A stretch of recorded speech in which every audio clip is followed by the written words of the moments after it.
Hello my wasabis! This is Jirbie, your certified aromatherapist from the Philippines. So for today, I'm going to be having a comparison video of these two Manuka oils. I've already featured Manuka previously, so I will link it up here. But today, I'm going to be having a sniff sesh of these two and comparing the smell of these two and maybe remind you of the beauty of Manuka. So if you're interested to get to know more about Manuka essential oil, then please keep on watching.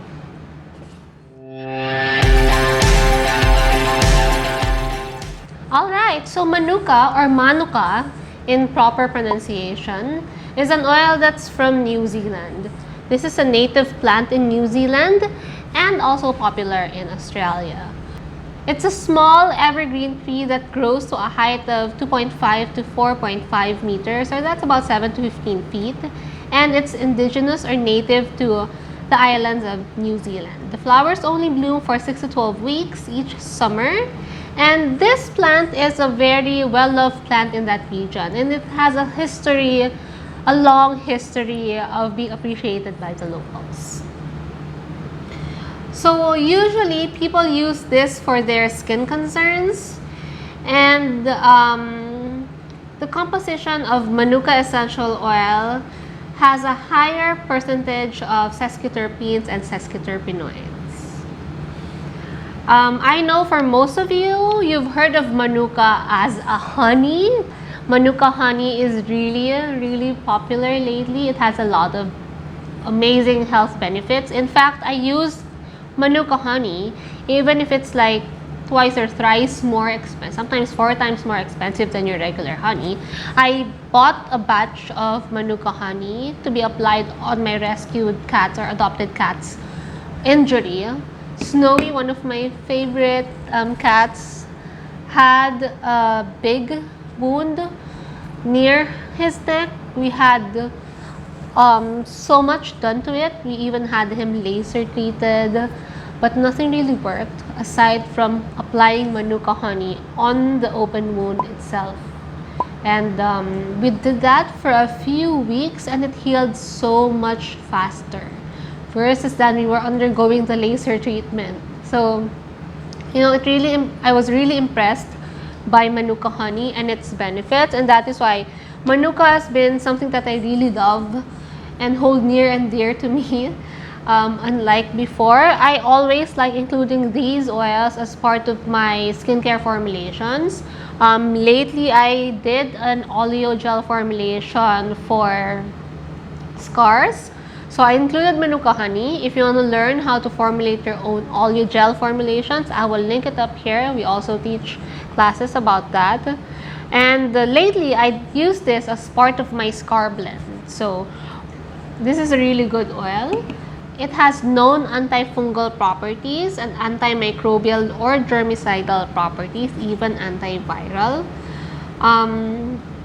It's great to reduce itching, so it has antipyretic properties, great for acne. It has anti-seborrheic properties, and it's great for dandruff since it's antifungal. It's also good for your minor cuts and abrasions, so that is why I also included this in my scar blend.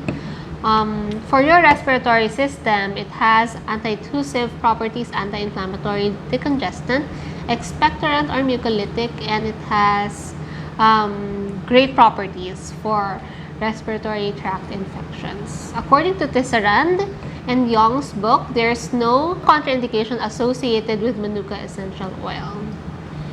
Okay, so it's time for us to take a whiff of these two Manuka oil. This one is from Eunice. It's a local company here in the Philippines, but they source it directly from Australia and New Zealand. This is 100% East Cape Manuka, and it is said that East Cape Manuka tends to be higher in leptospermone and flavizone versus those in Southern Island that is higher in sesquiterpenes and sesquiterpenoids. So that's going to be very interesting. This one is from Plant Therapy. This is the one that I featured previously. It doesn't really say on the bottle, but maybe we can check online. Plant Therapy Manuka.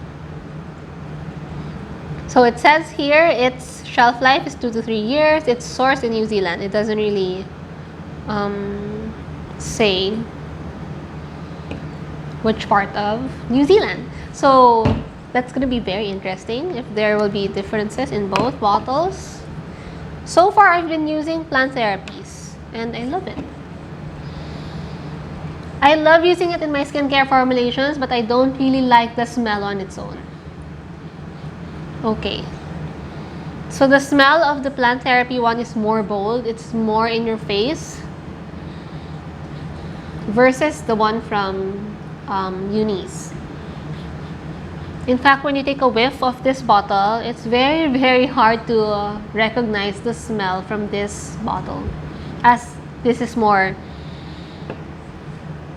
strong and bold. And I typically use lesser of this. Like I would use this as how I would use my German chamomile, because the smell is really empowering, versus this one from Eunice.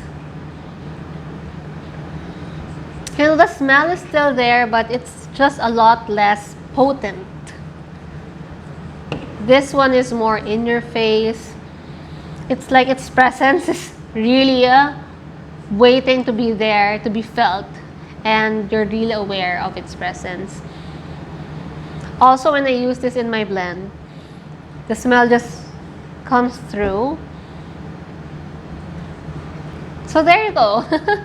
I would prefer this better from Plant Therapy, but you know, I also like using this. If you are not into the smell of Manuka, you would appreciate this more simply because this is more subdued and diffused.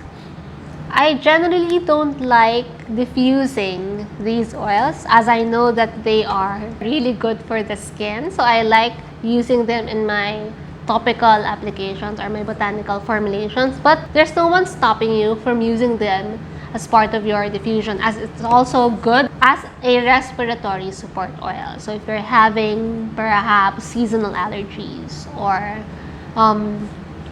flu, or you know, any viral respiratory concerns, you can use this, diffuse this using your nebulizer diffuser for about 15 to 20 minutes, or you can use this as part of your regular water diffuser, although I like putting in more vibrant and happy smell in my diffuser. This one, I would say, is close to tea tree, maybe, or Melaleuca quinquenerva, more close to that, or one of those tea tree vibes. So I guess that's all for today. I hope you've enjoyed this very quick sniff sesh video with my 2 Manuka essential oils. If you've tried Manuka, don't forget to shoot them down below. I'd love to hear what you think, or if you have any other videos in mind or any other oils that you would like me to talk about, don't forget to shoot them down below. I miss hearing comments and suggestions from everyone. Okay? So I'll see you on my next video. Bye!